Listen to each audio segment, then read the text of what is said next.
Hey, guess what, everybody? Go listen to the Break It Down show. Yo, this is John. Hey, and this is Pete. And this week we have part 2 of our conversation with Dres from Black Sheep. If you haven't done this already, stop right now. Go listen to part 1. Because you got to pay the bill on part 1. Because Dres starts high and gets deep. And part 2 is only better. Part 2, I don't know how to even start part 2 because he just was running. Yeah. He just kept going. He talks about really some very adult topics as they relate to hip-hop, because he is an elder statesman of hip-hop nowadays, you know? I mean, he has the elder statesmen to whom he looks up, and they are absolutely the first generation. Yeah. They are, I mean, his homeboy who he reaches out to for advice is fucking Kool Herc. You don't get any earlier than that. You do not. You got to go to Gilbert and Sullivan Patter songs or Freddie Mercury rapping, to get further back on that. Yeah, right. I mean, you have to go all the way back to Shim Sham Soft Shoe. Yeah.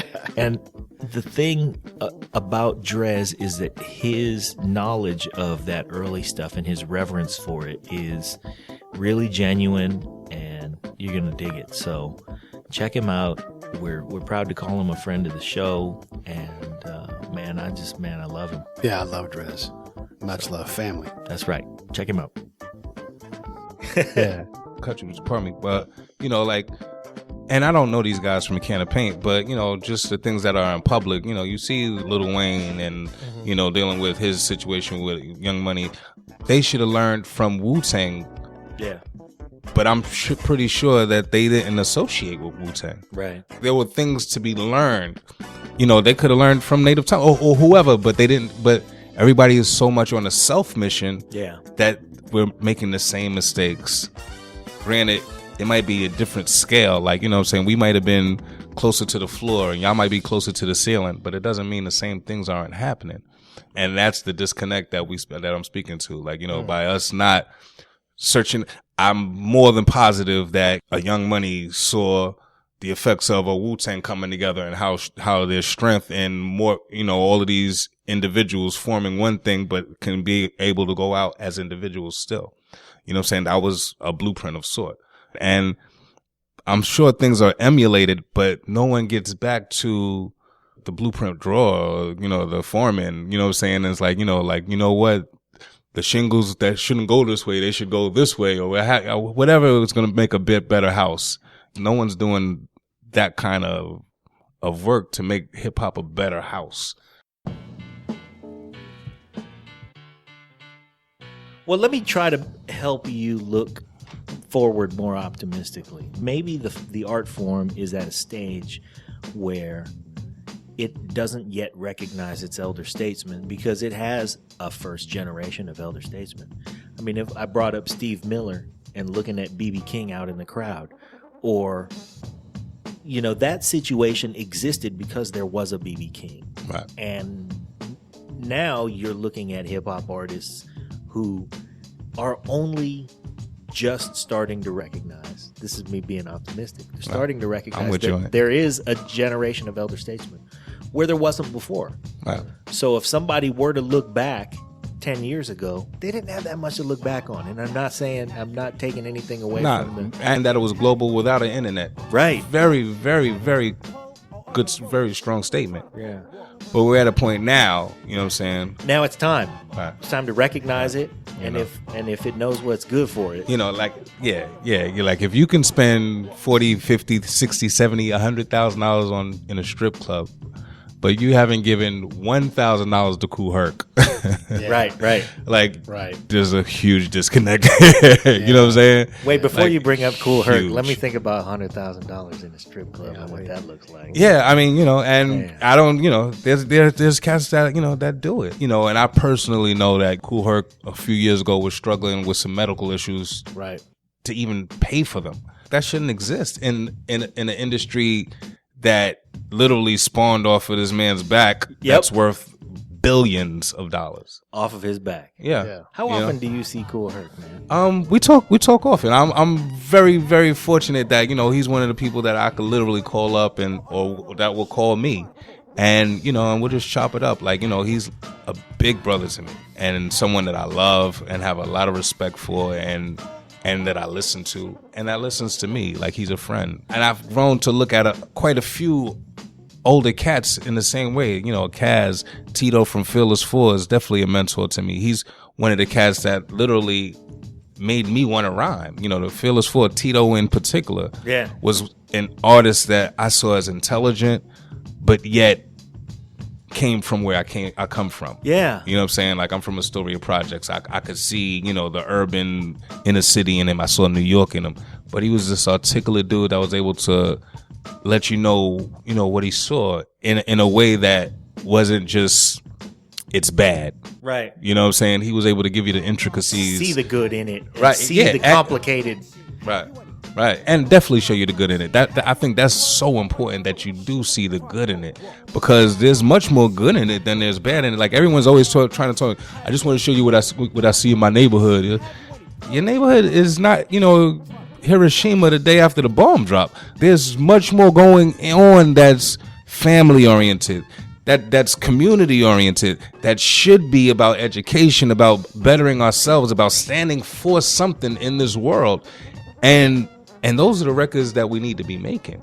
Well, when we talk about, actually, man, this has come up frequently in the past few shows. Ice Cube. Yeah. We were fans of Ice Cube. All right. And I was a big fan of NW when Straight Outta Compton came out. Yep. That's how I felt. I was mad. You know, we dug that, and we enjoyed it and enjoyed Ice Cube. And you know specifically where I grew up. I grew up in Paradise. All right. And just to cut you, Ice Cube took me on my first tour. Did he really? Yeah. Nice. Yeah. So here's the thing that happened to Ice Cube, though, that we've observed because we are older. Right. We saw him soften up. Definitely. We saw him stand for what he stood for at that moment, and he was mad. Right.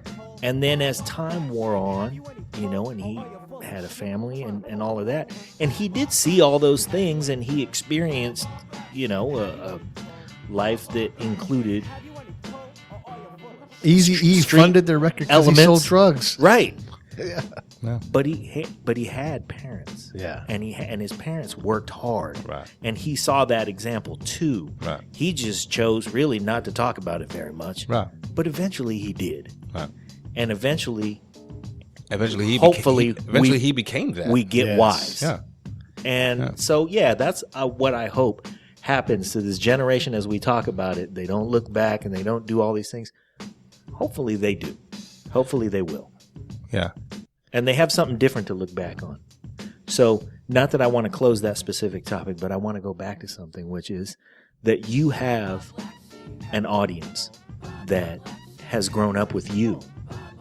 And that's something that I think, well, I won't make any assumptions, but I want you to talk about that because we've recently seen a situation where, you know, an artist who has a young following and has sort of let his generation, you know, the material that he makes is great for a young audience, but it doesn't speak to the evolution of your experience and your intelligence as you grow older. Right. And so he sort of let his audience fall by the wayside, his generation fall by the wayside, and he's still out there and he's chipping away, but you know, you have your audience and your audience goes with you. And I venture to guess that when you look out into the crowd, you see faces of all ages all the way up to our age. Yeah, without question. And we and I want to point that out as a blessing because we went to a show recently where we saw a lot of young faces, and as we looked around, Pete and I were the two oldest dudes in that place, and there wasn't anybody in there within 15 years of us. Right. And it was a little shocking. Yeah, it was. So I think, you know, your longevity hopefully will continue. And I mean, I still enjoy your records, and I don't imagine I ever won't.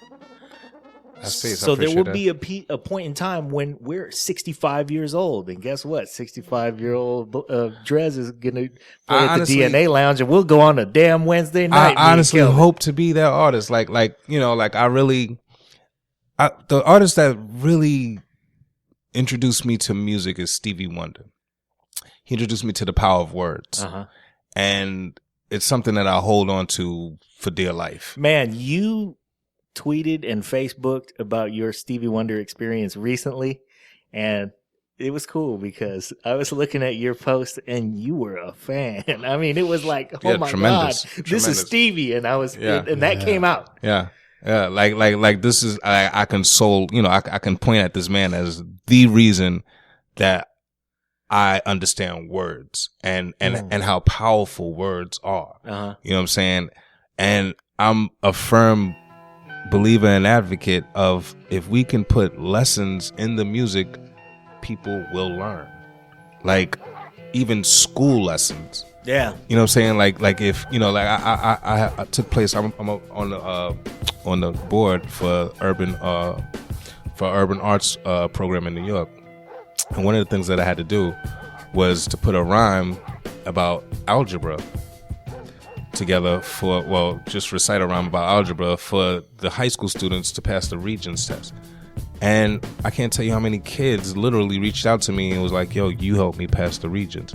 Like, these kids will learn anything that comes to them in a form of something that they love. Yep. Yeah. So if we put lessons, if we spoke about, and these are the things that I feel like the older artists that are current, I'm tired of them hearing about what they own, or what the coke, or or the gel. Or if we spoke to, how to flip houses, how to keep your credit straight, how to move in society, you know what I'm saying? Like, just simple things that they now know, but that the community doesn't know. We don't grow up learning so many things in school that we need in life. And as we find out as artists, I feel like it's our duty to share some of these things. But cats continue to make the same music because it's been successful for them. Yeah. And it's unfortunate. I feel like, we really turn our back on the community. And when I say community, one of the things I say every day is good morning, people. You know what I'm saying? PIHPOH. That's hip hop backwards. I feel like hip hop is people. You know what I'm saying? And that's regardless of color, regardless of gender, regardless of sexuality. If you hear what I'm saying, then I'm talking to you. Yeah. You know what I'm saying? And we're all the same. Like, you know what I'm saying? Like, you crack a brown egg and a white egg, they're the same inside. It's got a yolk in it. You know what I'm saying? Yeah. Right. They're the exact same inside. Yeah. The eggs didn't know what color they would be born. Right. But they're the same. And like I said, I speak to anyone that hears me. I'm talking to you. There's things that we can do as a community. And dancing, singing, and bonding is all part of it. Yeah. That's all part of it. Yeah, cool. Let's be festive. But at the end of the day, something that I got from Stevie Wonder is like, I can get everything that I just spoke to from his record. Yeah. Yep. Every single thing that I'm trying to get out of life. Yeah. I can hear in this man's music. Yeah. And that's what I try to do. That taking that approach, again, your approach is wonderful because you're putting a lot of weight on yourself to do that. And we interviewed Tommy McElroy just the other day, and we were doing some research for the show and dug up Club Nouveau, and we were listening to that, and it could instantly take me back. I know where I was. I was on 780 in my mom's blue Dodge Colt, and we were listening. Club Nouveau was on. I can see it in my brain. I didn't know this memory was there, but that song, instant recall, and I'm like, oh man. And I could see like 5 minutes of my old video from 15-year-old Pete, sitting in a car. And if there's a message in there, that is going to carry. It is going to be part of your subconscious. It sticks with you. Yeah. Yeah, you can't avoid it. And when you sing, when you dance, all those cultural things, that creates that emotional response. And Stevie did do that. I mean, really, and still does. Yeah. Like, and he would say, I got so much to tell you, I have to make a double album. Right. And each song is not a replica of the one before. Right. You know what I'm saying? Like, he's coming from somewhere every single different. one is so good. And and enjoyable and speaks to entertainment that you're seeking, and it's timeless. One of the things I do know for a fact is that I can't tell you who was hot 5 years ago. I can't tell you what record was on the charts 2 years ago. All of this music is interchangeable. It doesn't really, I heard it at the beginning of the genesis of this, and I've been hearing it every day since. Yeah. It doesn't matter. There's nothing that's being spoken to that has any weight, which is why when something does come out with some weight and that's soulful, it stands out like a sore thumb because it doesn't exist anymore. You know what I'm saying? Like we've gotten to a place where, that cats speaking about something are rare, and everyone speaking about their agenda is cool. Well, you came up in an era before music got so democratized. I came up before hip hop, so like that's another thing I think is paramount in my career. I grew up to my parents' music, right? And so I understand chord structure. I understand, I understand what it takes to make a song. Right. You know what I'm saying? As opposed to make a verse. And then a single loop that just goes, and then you create some sequence of a song out of it. There aren't nobody has changes in their music anymore. Nobody has. But even more than that, your era of coming of age, our era of coming of age, included those artists that had to pass the test. Yeah.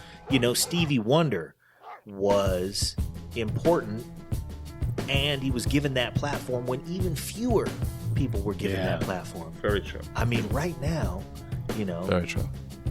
Yeah. We have a podcast. Holy shit, if we have a podcast, but the truth is that 20 years ago, this didn't exist. Right. Yeah. So there is a glut. I read recently that I fuck this statistic up every time. Every 2 weeks, I think it's every 2 weeks. Every 2 weeks, we create, with the photos that we take and the Vine videos and all of everything that we all just create. We create the amount of content every 2 weeks that was created between the dawn of humanity and 1974. Wow. Every 2 weeks. Wow. And that's believable. Yeah. Like because everyone at this point everyone with a phone is published. Yes. Yep. You know what I'm saying? Like it's insane. Right. It really is. And it's just gonna grow.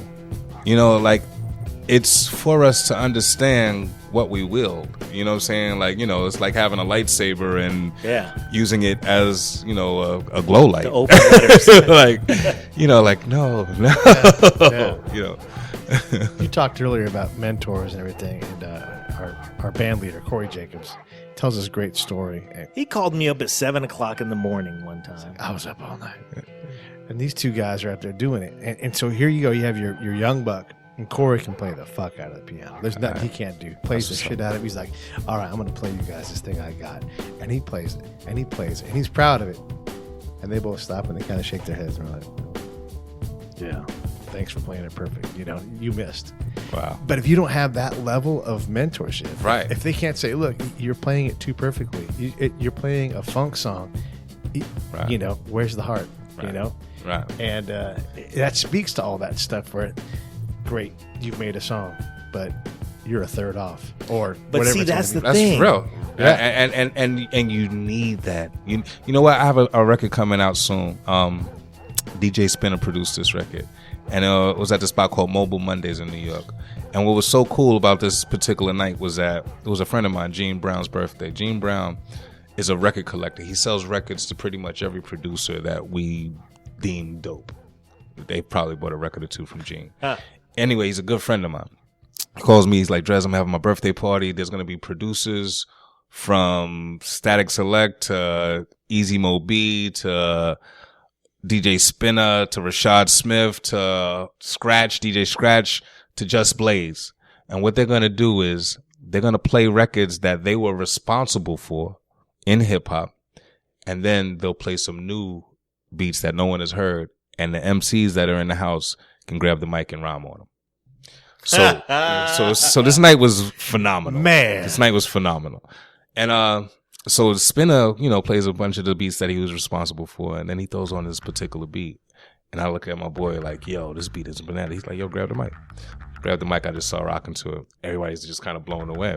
So then I spoke to Spinner afterwards. I was like, yo, what are you doing with that beat? That beat is insane.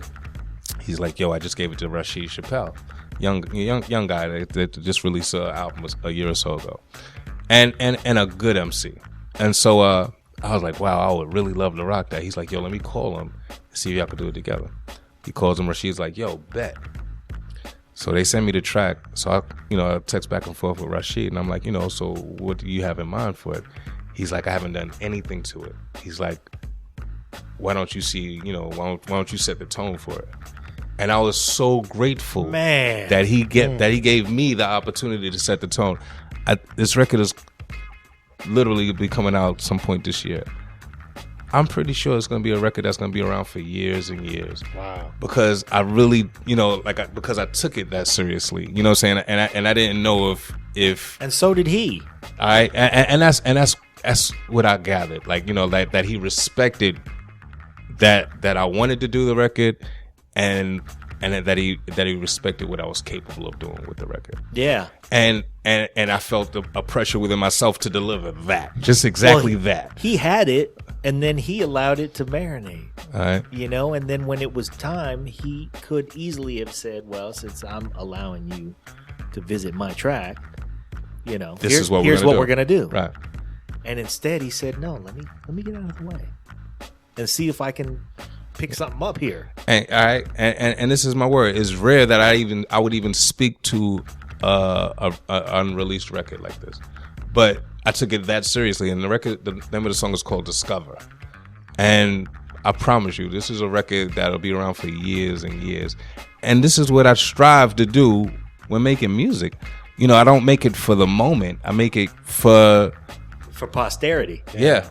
Years and years to come. And that's the music that I think Stevie Wonder makes, and artists that I respect make. They don't make it for the moment. They make it for the people. That's that reminds me. But in La Minaj, hoes got peed on, and that's been around for years and years. This is true. No doubt. And that might not make the cut. Nah, you know what? Like that's the beauty of being a black sheep. Look, because honestly, I feel like, that I can make those records. You know what I'm saying? Even still, would I? Not, probably not. But just to say, but I can. And not that I don't have fun on records and this and the other. And mind you, we were 20, 21 years old. Right. You know what I'm saying? That was time to do that. Right. Exactly. But in my 40s, you know what I'm saying? It's not. That was college. Yeah. Yo. It was a time for it. Right. Exactly. And and I still like to have fun and do different things, but yeah, peeing on you on record necessarily wouldn't probably. It's not going to fly with today's Dres. Yeah. Cut it out, Pete. I know, man. That wasn't actually me that said that though, but but nonetheless, Right. But even then, I kind of felt like the things that we did do that were kind of left of center. I always felt like it was important that we contrasted it with something that was right of center. You know what I'm saying? Even the Wolf in Sheep's Clothing, there's a bunch of those records, but there's a bunch of other things as well. To me, a record was a pie. Yeah. You know what I'm saying? And it was important that you gave different slices as opposed to the same slice. Right. All around. Yeah. No, that I think is another thing that came from the Stevie Wonder influence, or from the influence of the records that required variety. Because we grew up in the album age. Now you get a song on iTunes for 99 cents if you pay for it at all. Right. Yeah. And getting one song is that's okay. Yeah. And now it's difficult to get an album sale. Right. Yeah. Yeah. And it's difficult. The attention spans are so short these days. And it's a terrible shame. Yeah. Because when the album lives with you, you have the viewpoint of, Stevie, how important he is to your psyche and to your development as a kid is because he spoke to so many facets of your life, and you allowed him to speak to them all. You allowed him in the door, right? Like a Marvin Gaye "What's Going On" album. Yeah. Just the arrangement of that wouldn't even exist today. Nope. Right. You know what I'm saying? Because you wouldn't even hear the album as it was presented. Yeah. You know what I'm saying? The attention spans are so short. Like right now I'm doing a series of singles for Tommy Boy as opposed to doing an album. I'm going to give you a single to concentrate on, and then I'll give you another single. And it's just for that very reason, that the attention spans are so short. If I give you an album, you'll have listened to it in a week and be looking for something new from me next month. Right. You know what I'm saying? And it's a shame too, because like you take the concept album idea, you know, like Willie Nelson does Redheaded Stranger, and he builds a whole thing over 45 minutes. You know, you've got a song about love, you got a song about hate, you got a song about redemption, you know, and it all goes along, and you tell this story, but you're allowed to go somewhere with it. You can't do that in 3.5 minutes. And the pacing, that's missing from somebody's entertainment experience now, where you had a build up and you had the, you know, and you had to listen to the whole side of the album, because by the time you got to the end, you had been moved. Right. By the, you know, by the tempo, by the composition, things swelled up and then things let go. And, you know, if you do have an album these days, a lot of times it's not even because of the music. It's because you bought into the brand. Like someone, you know, and I don't want to talk bad about anything. I've probably said a couple of cheeky things about whoever, but I really don't care. But just say, at the end of the day, like a Taylor Swift album is probably bought more for the brand than it's bought because I'm a fan of the music.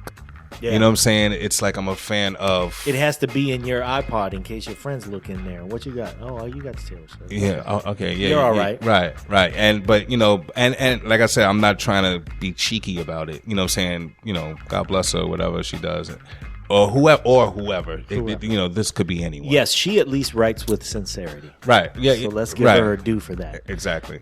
And but what I'm saying is that her brand is bigger.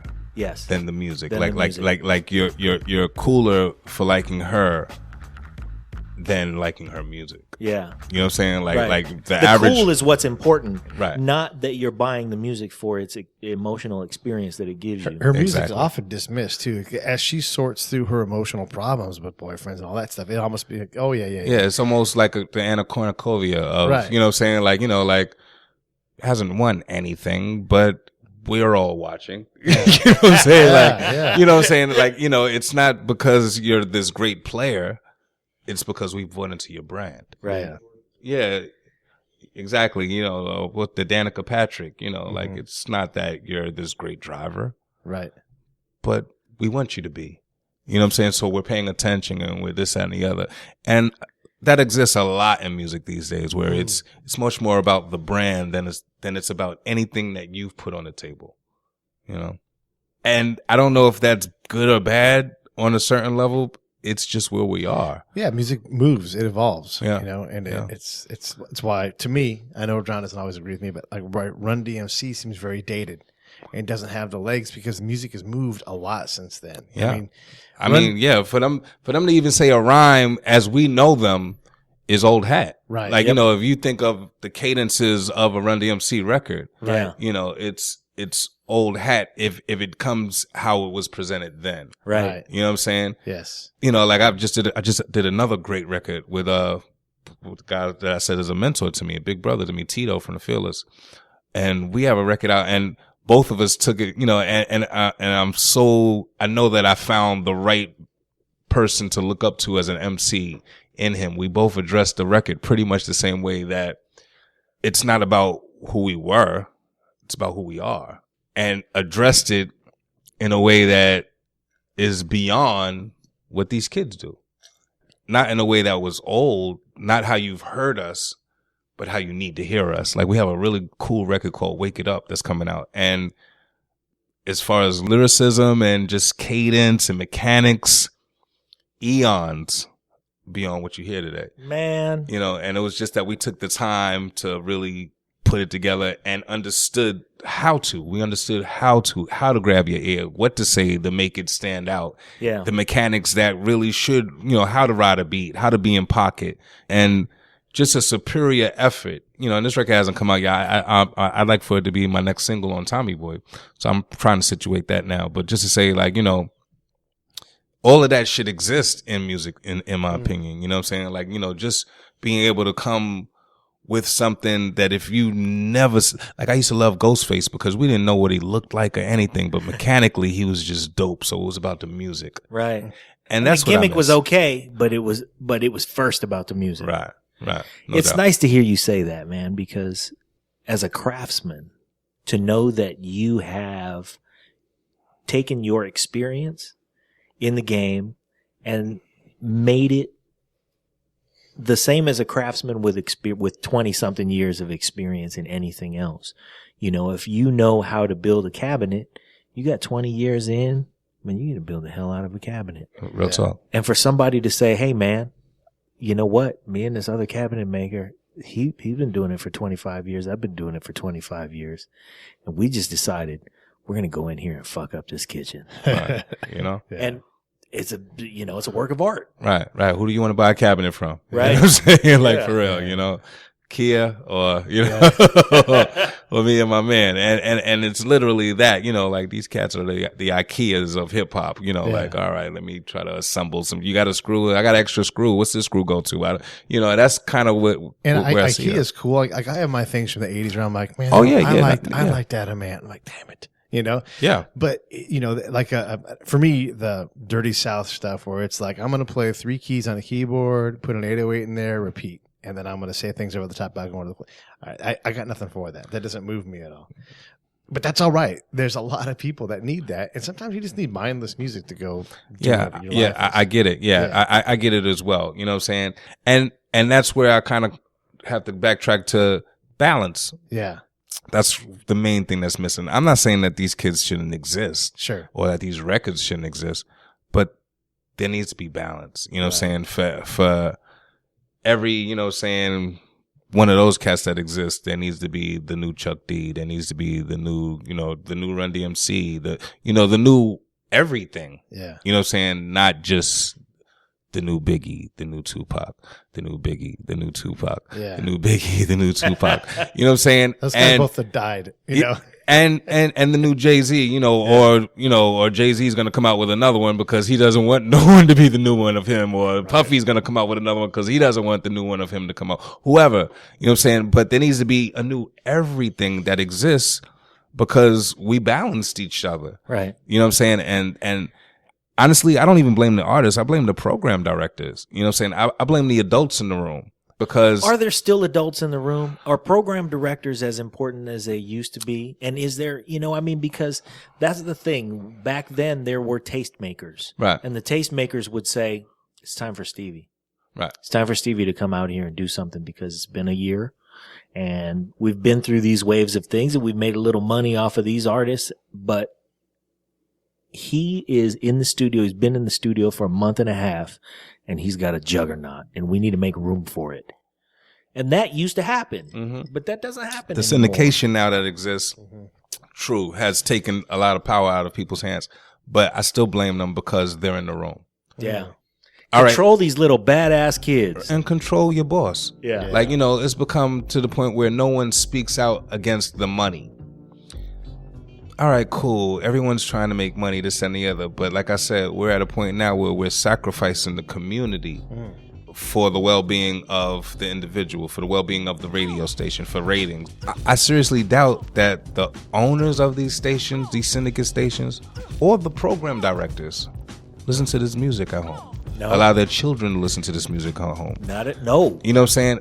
But they'll feed it to ours. Yeah. And that's what it's become. That's where it's like, that's where I try to shut it down. Like that's where I speak. That's why I speak about them. You're not cool. That's not cool, and you're not cool. And if there is a sellout, that's what it is.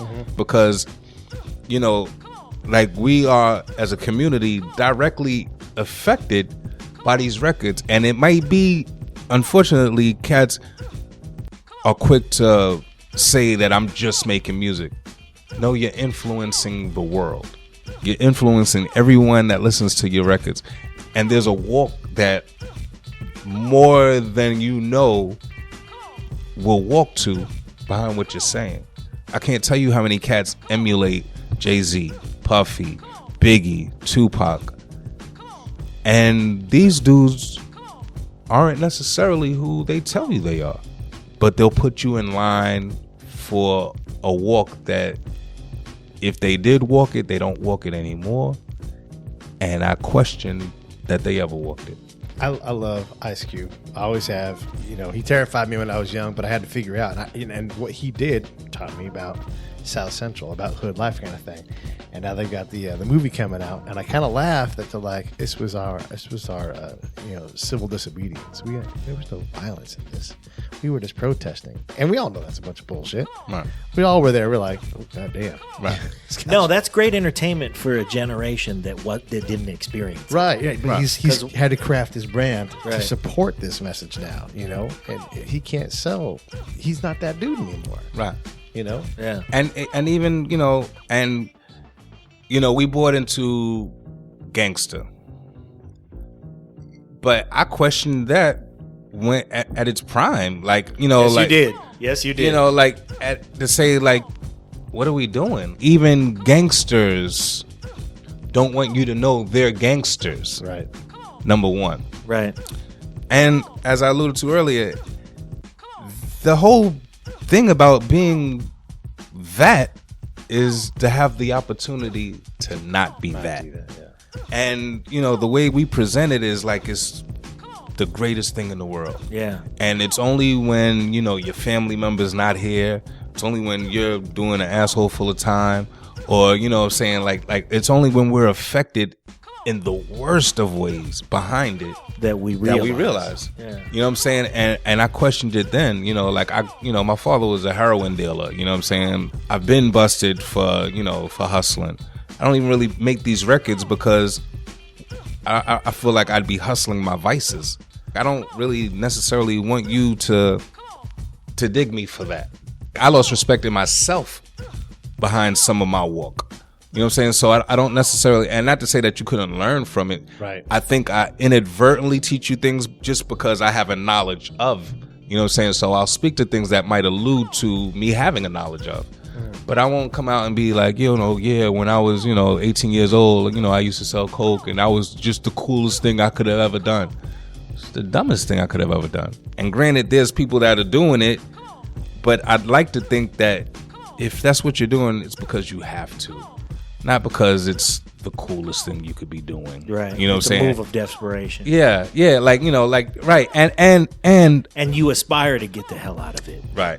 And the main thing that really, really messed me up when I found myself doing 10 months on Rikers Island behind it was that I really had to look in the mirror and know I didn't have to do this. I'm much more intelligent than this. This is not the only thing that I'm capable of doing. I sold myself short. You know what I'm saying? Like, why did I think that's what I had to do? I know people with jobs that make more money than people who hustle. You know what I'm saying? I know people that, don't have to turn around their back, you know what I'm saying, that they live a good life with a family that loves them, as opposed to people that they pay for to be around them. Right. Or like it's just such a dysfunctional walk that we glamorize. You know what I'm saying? So when this whole gangster thing came out, like, I honestly knew in my heart this was a step in the wrong direction. And, it's unfortunate. Like, I don't mean to sound like that guy because, to a lot of cats, even at this point, that's gangster is something that's cool. But, I hope this doesn't have cats look at me ridiculously, but I look at a cat that's, if you're 40 years old with kids and you're screaming out a set, there's huge issues there. Right. Yeah.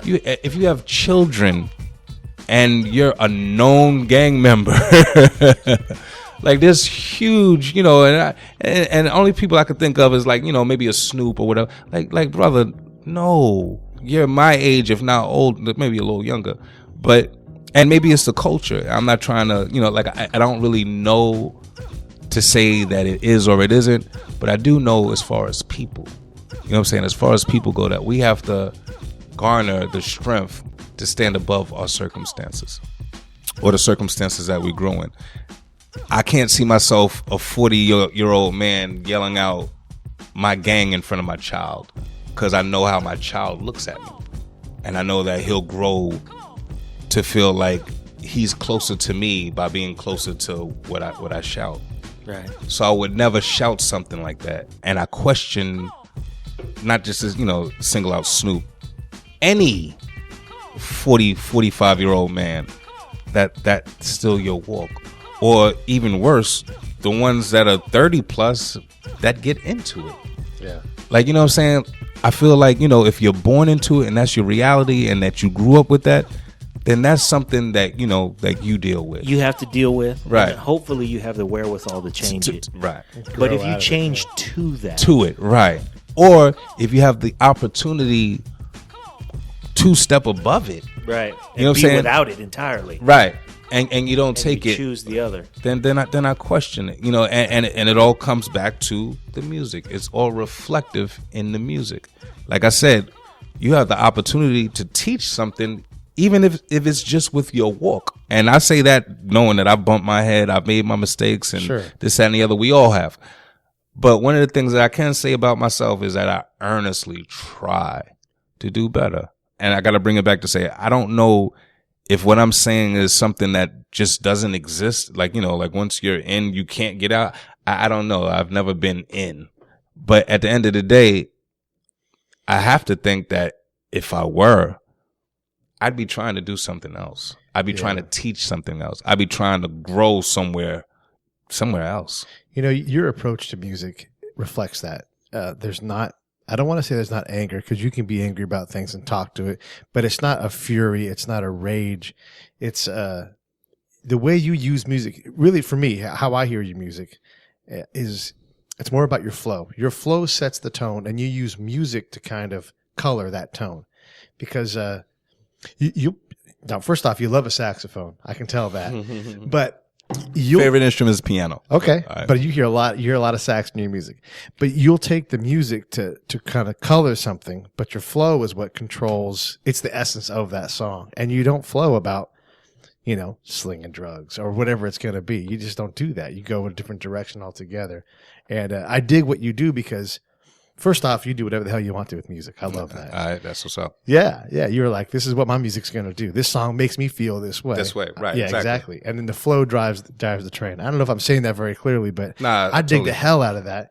And it also reflects your attitude. And all the things you said and how you're inspired and who inspires you, you hear it in what you do. And that alone is tough to do because sometimes people never find their voice. You found yours very early, I imagine.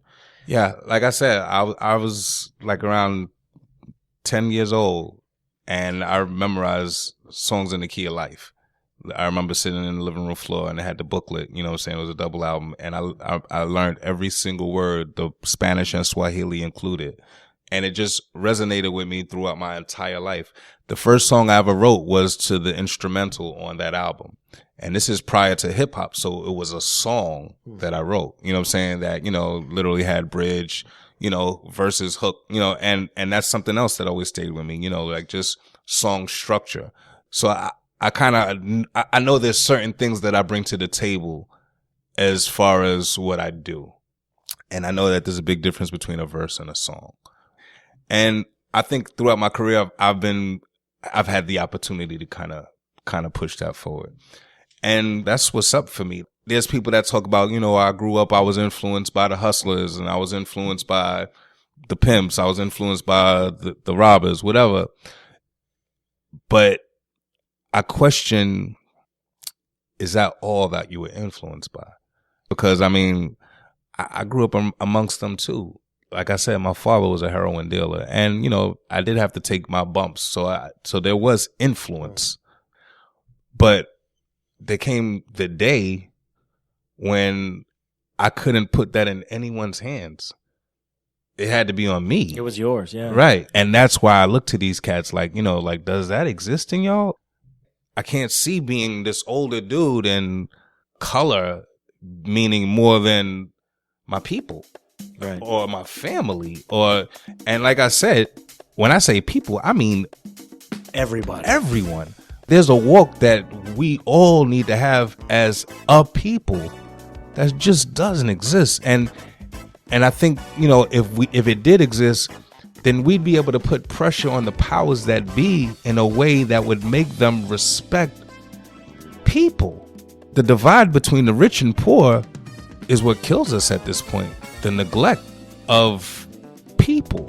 For the rich not to care about the well-being of the poor is the same as your favorite hip-hop star not caring about what he says in his music. It is the same thing. You know? And so for us, and I'll speak for the, because I certainly can't speak for the rich, but speaking for the poor, we have to display that we deserve the respect. Right. And sometimes that means by taking back something that was given, right, and reassessing. Yeah. And that was huge in my life. I had to take the power back, reassess it to deliver it. Right. You know what I'm saying? Like sometimes in life you have to take a step back. And I think that we as a community need to take a step back, reassess who we've given power to, how the power exists, and to hold people accountable. And when I say people, I'm talking corporations, radio, the things that we buy. If it doesn't support our communities, then they don't get support anymore. Yeah. These are the little things that we can do and that music should reflect. It would make a difference in the world. Sincerely. I don't want to say one more word. Thank you, man. Thanks for having me. Honestly. I appreciate being here, sincerely. Like the opportunity to come, I wasn't going to pass up on it. I appreciate it. Well, thank you. Thank you. Well, let's save some for next time. That sounds good. Sounds good, because I will definitely be back.